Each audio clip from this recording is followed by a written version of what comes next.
El brasileño Edson Arantes do Nascimento, Pelé, considerado el rey del fútbol, deja este mundo a la edad de 82 años debido a las complicaciones del cáncer que padecía.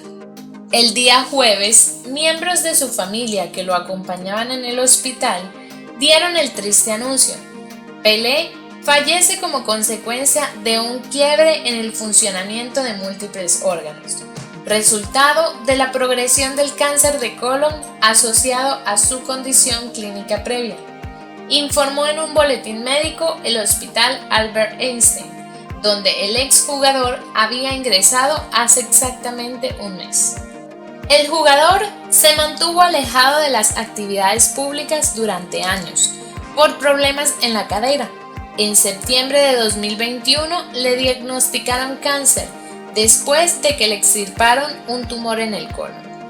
Reconocido por el mundo entero tras ganar 3 mundiales, Suecia 1958, Chile 1962 y México 1970.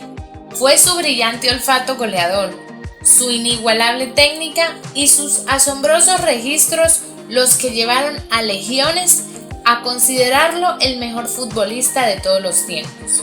Un título que luchó durante años con Maradona y ahora se suma a la estrella Lionel Messi, quien se coronó campeón del mundo en Qatar este año. En el 2000, el brasileño fue reconocido por los expertos de la FIFA como el mejor futbolista del siglo XX, mientras que el Pelusa fue nombrado favorito en el mismo ranking. Espero que algún día podamos jugar al fútbol juntos en el cielo, dijo al momento de la muerte del Pibes de Oro.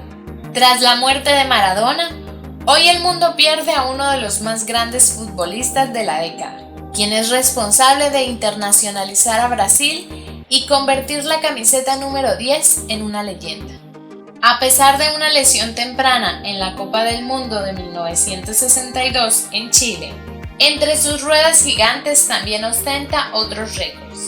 Con tan solo 17 años en el Mundial de Suecia de 1958, se convirtió en el jugador más joven en llegar a la final, marcar y ganar el partido. Durante sus 21 años de carrera como jugador, marcó 1.281 goles en 1.363 partidos, aunque estos han sido cuestionados porque incluyeron partidos no oficiales. Por más intentos de evitar escándalos y tratar de crear una buena imagen, muchos lo criticaron durante su carrera por no oponerse a la dictadura militar brasileña de 1964 y por su débil apoyo a la lucha de Brasil contra el racismo. Él mismo admitió varios amoríos y la existencia de 2 hijos ilegítimos, uno de los cuales se vio obligado a admitir por decisión judicial. El ser humano es una creación maravillosa, llena de defectos, pero maravillosa al fin.